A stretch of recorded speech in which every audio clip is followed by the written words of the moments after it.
আগামী ৮ এপ্রিল সোমবার সারা দেশে সকাল সন্ধ্যা হরতালের ডাক দিয়েছে হেফাজতে ইসলাম। মতিঝিলের শাপলা চত্বরে স্মরণকালের বৃহত্তম মহাসমাবেশের শেষ দিকে এই হরতালের ডাক দেন সংগঠনটির মহাসচিব মাওলানা জুনায়েদ বাবুনগরী।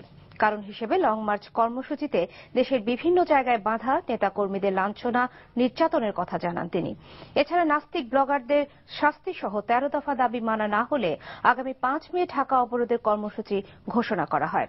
এছাড়া ১১ থেকে ৩০ এপ্রিল দেশের ৯টি শহরে মহাসমাবেশের কর্মসূচিও ঘোষণা দেওয়া হয়। শফিক শাহিনের রিপোর্ট। হেফাজতে ইসলামের ডাকে মহাসমাবেশের শুরু হয় সকাল ১০টার দিকে। তবে তার আগেই মতিঝিলে জড়ো হয় লাখো জনতা। বেলা বাড়ার সাথে সাথে এ সমাগম বাড়তেই থাকে। একসময় মতিঝিলের শাপলা চত্বরকে কেন্দ্র করে দৈনিক বাংলা, পল্টন মোড়, আরামবাগ, ফকিরাপুল এবং আরকে মিশন রোড, টিকাটুলি ছাড়িয়ে যায় হেফাজতের নেতাকর্মীদের জমায়েত।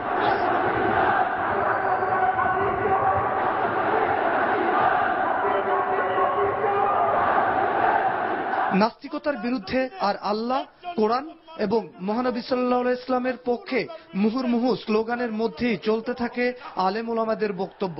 একজন মুসলমান বেঁচে থাকা অবস্থায় কোরআনের উপর কটাক্ষ করা যাবে। আলেম ওলামারা তাদের বক্তব্যে বলেন, স্মরণকালের অন্যতম বৃহৎ এই সমাবেশেই প্রমাণ করে এদেশ ইসলামের দেশ। এখানে নাস্তিকদের কোনো জায়গা নেই। এই দেশে তাওহীদি জনতার দ্বীনের হেফাজতের, এই ডাক ছিল এই দেশের স্বাধীনতা সার্বভৌমত্ব রক্ষার ডাক। এই ডাক মৌলিকভাবে এদেশের জনগণের ঈমান আকীদার সংরক্ষণের ডাক। অনুষ্ঠানের প্রধান অতিথি ও হেফাজতে ইসলামের আমির আল্লামা শাহ আহমদ শফীর জন্য অধীর আগ্রহে অপেক্ষায় ছিল মহাসমাবেশ। সেই অপেক্ষার অবসান হয় বেলা ২:৩০ নাগাদ। আলেম ওলামা ও বিভিন্ন সংগঠনের নেতাদের বক্তৃতা পর্ব শেষে ঘোষণাপত্র পাঠ করা হয়, যেখানে নাস্তিক ব্লগারদের শাস্তি সহ ১৩ দফা দাবি তুলে ধরা হয়। এই মহাসমাবেশ ঘোষণা করছে যে ধর্ম নিরপেক্ষতাবাদ বর্জন করে ধর্মের শাশ্বত সৌন্দর্যের প্রতি প্রত্যাবর্তনের লক্ষ্যে সংবিধানে রাষ্ট্র পরিচালনার মূল নীতিতে আল্লাহর উপর পূর্ণ আস্থা বিশ্বাস পুনঃস্থাপন করতে হবে। জঘন্য ইসলাম বিদ্বেষের গুরুতর অপরাধে শাহবাগ আন্দোলনের সংগঠক ও নেতৃত্বদানকারী চিহ্নিত নাস্তিক মোরতাদদের সবাইকে গ্রেফতার করে কঠোর শাস্তির ব্যবস্থা করতে হবে।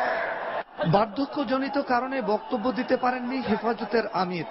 তার লিখিত বক্তব্য পড়ে শোনান ছেলে মাওলানা আনাস মাদানী। ওই সমস্ত সাংবাদিক ভাইদের ধন্যবাদ ও কৃতজ্ঞতা জানাচ্ছি, যারা এই লং মার্চ কর্মসূচির যাবতীয় সংবাদ যথাযথভাবে মিডিয়ায় প্রকাশ করায় আন্তরিক ধন্যবাদ জানাচ্ছি। এরপর আমিরের পক্ষে কর্মসূচি ঘোষণা করেন হেফাজতের মহাসচিব। এপ্রিলের ৮ তারিখ সোমবার সকাল থেকে সন্ধ্যা পর্যন্ত, আপনার ৬টা থেকে ৬টা পর্যন্ত কঠোর হরতাল হবে ইনশাআল্লাহ। তাওহীদি জনতার দাবি মেনে নেওয়া না হয় তাহলে আগামী ৫ মে রোববার ঢাকা অবরোধ করা হবে। শেষ পর্যন্ত কোন রকম অপ্রীতিকর ঘটনা ছাড়াই বেঁধে দেয়া সময়ের মধ্যেই শেষ হয় হেফাজতের মহাসমাবেশ।